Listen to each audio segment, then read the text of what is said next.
बिस्मिल्लाहिर्रहमानिर्रहीम। अस्सलाम वालेकुम माय यूट्यूब फैमिली। आज मैं आप सबके साथ बकरा ईद स्पेशल मटन कोरमा बनाने की रेसिपी शेयर करने जा रही हूँ, जिसे मैंने बहुत ही आसान तरीके से बनाया है और ये बहुत ही ज़्यादा टेस्टी लगता है। नान के साथ, रोटी के साथ, राइस के साथ, पुलाव के साथ ये बहुत ही ज़्यादा मज़े का लगता है। तो चलिए फटाफट से वीडियो स्टार्ट करते हैं। वीडियो थोड़ी-सी भी अच्छी लगती है तो प्लीज़ इसे लाइक और शेयर करना ना भूलें, और अगर चैनल पर नए हैं तो चैनल को सब्सक्राइब करके बेल आइकन भी क्लिक कर दें। तो चलिए स्टार्ट करते हैं इसे सबसे पहले बनाना। हम प्रेशर कुकर में सरसों तेल गरम करेंगे। यहाँ पर मैंने 5 से 6 टेबल स्पून सरसों तेल लिया है, इसे गरम करेंगे और जब ये अच्छे से गरम हो जाएगा तो इसमें ऐड करेंगे स्लाइस किया हुआ प्याज।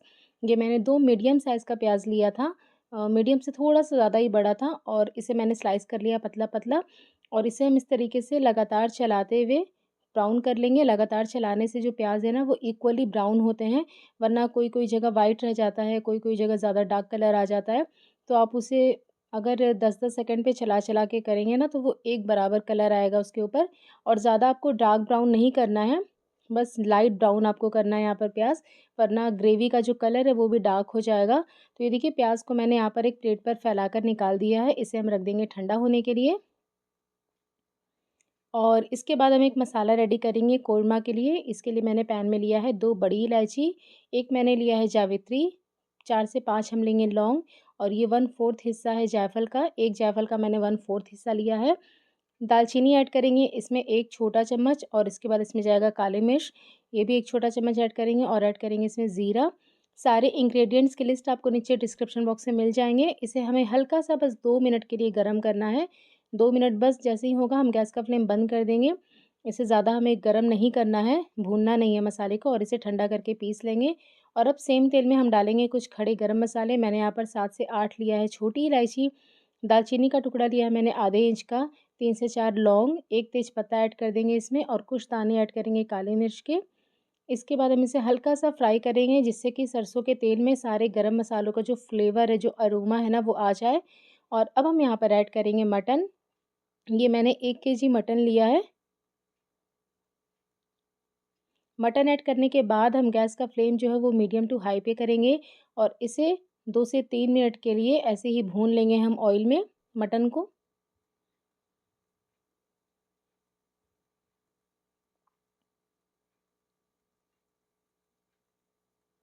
तो ये देखिए यहाँ पर मैंने मटन को 2 से 3 मिनट के लिए भूना है हाई फ्लेम पर, क्योंकि इसमें से पानी भी रिलीज़ होता है।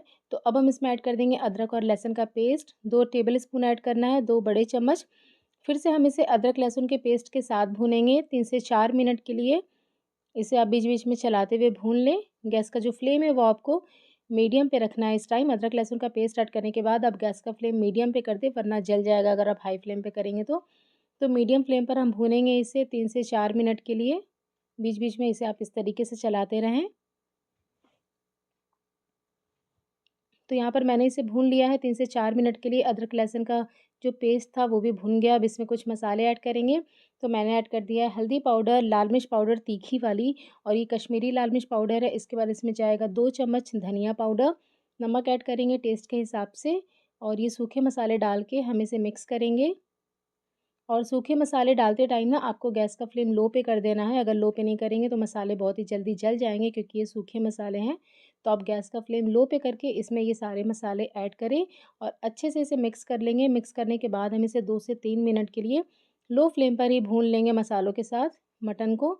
और अब यहाँ पर जाएगी दही। तो ये मैंने लिया है आधा कप दही, और दही को ना आपको अच्छे से फेंट कर इसमें डालना है। अगर आप अच्छे से फेंटेंगे नहीं ना तो उसका दाना-दाना रह जाएगा और फट भी सकता है। तो आप अच्छे से फेंट के गैस का फ्लेम लो पे करके या बंद करके इसमें दही ऐड करें, और फ़ौरन से इसे मिक्स करें जब तक कि ये पक नहीं जाता। और ये वही मसाला है जो हमने अभी सूखे मसाले को ड्राई रोस्ट किया था ना पैन में, ये वही मसाला है, ठंडा करके मैंने पीस लिया था।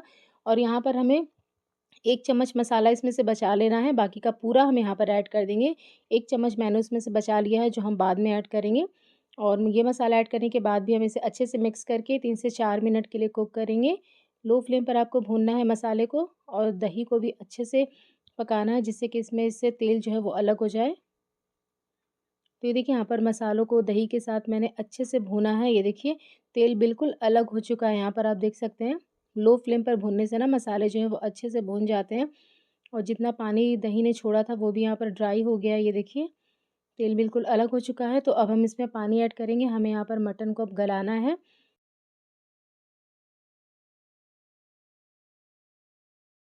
तो मैंने यहाँ पर 1.5 कप जितना पानी ऐड कर दिया है। अच्छे से मिक्स करेंगे और अब हम इसकी लीड लगा के इसे 3 विसल आने तक पकाएँगे मीडियम फ्लेम पर। और जब तक हमारा मटन वहाँ पे गल रहा है, तब तक यहाँ पर हम बादाम को पीस लेंगे। तो मैंने ये 15 से 20 बादाम लिए हैं। इसे मैंने हल्के गर्म पानी में भिगो कर रखा था। तो ये सॉफ्ट हो गया, तो मैंने इसका छिलका उतार दिया है और इसमें थोड़ा-सा पानी डाल के हम इसका पेस्ट बना लेंगे, जो हम बाद में ऐड करेंगे। तो ये देखिए, यहाँ पर 3 सीटी आने के बाद मैंने गैस का फ्लेम बंद कर दिया था और जब यहाँ पर प्रेशर पूरा निकल जाएगा, तब हम इसे खोलेंगे। तो ये देखिए, यहाँ पर जो मटन है ना, वो गल चुका है। आप देख सकते हैं हड्डी में से जो गोश्त है वो अलग हो गया है थोड़ा-थोड़ा, तो इसका मतलब जो है मटन वो गल गया है।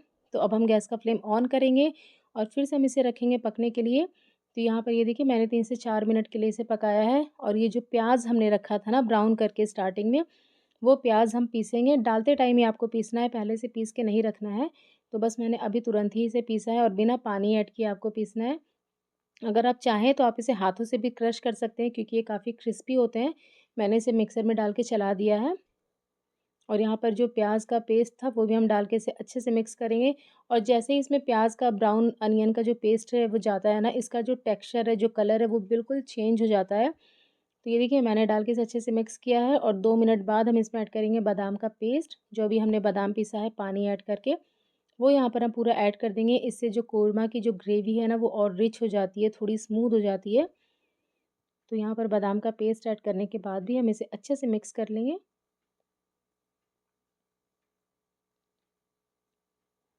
मिक्स करने के बाद हम इसे 2 से 3 मिनट के लिए और पकाएँगे कवर करके।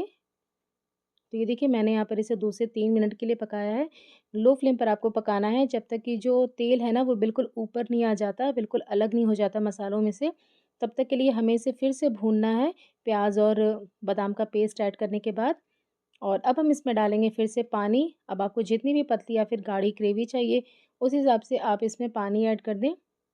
मैंने इसकी ग्रेवी थोड़ी-सी स पतली रखी है। देखिए, अभी जब ये पकेगी ना और ठंडी होके ही तुरंत ही थिक हो जाएगी और इसे मैं राइस के साथ सर्व करने वाली हूँ, इसलिए मैंने थोड़ा-सा पतला रखा है। अगर आप रोटी नान के साथ करने वाले हैं, तो आप अपने हिसाब से इसे थिक भी रख सकते हैं। और जो हमने 1 चम्मच मसाला बचाया था ना, वो यहाँ पर हम ऐड कर देंगे, जो हमने सूखे मसालों को पीसा था भून के। तो यहाँ पर 1 चम्मच मैंने बचाया था, आपको बोला था, वो यहाँ पर हम ऐड करेंगे लास्ट में। और इसे कवर करके फिर से हम 2 से 3 मिनट के लिए पका के गैस का फ्लेम बंद कर देंगे। और यहाँ पर ये बिल्कुल रेडी है। लास्ट में मैंने इसमें ऐड कर दिया है केवड़ा वाटर। क कोरमे में केवड़ा वाटर का जो फ्लेवर है ना, जो अरोमा है, वो बहुत ही ज़बरदस्त आता है। तो ये देखिए, आप देख सकते हैं कि इसकी ग्रेवी ना तो बहुत ज़्यादा पतली है, ना तो बहुत ज़्यादा गाढ़ी है। बिल्कुल दानेदार ग्रेवी बनी है यहाँ पर, ऑयल बिल्कुल अलग हो चुका है। तो बस हम इसे सर्व करेंगे। तो आप भी इसे फटाफट से ट्राई करिए, ये बहुत ही ज़्यादा टेस्टी बनता है। कोई भी क्वेश्चन्स है तो नीचे मुझे कमेंट सेक्शन में आप पूछ सकते हैं। और वीडियो अच्छी लगे तो लाइक और शेयर करना ना भूलें। मिलते हैं एक और नई रेसिपी के साथ, तब तक के लिए अल्लाह हाफ़िज़।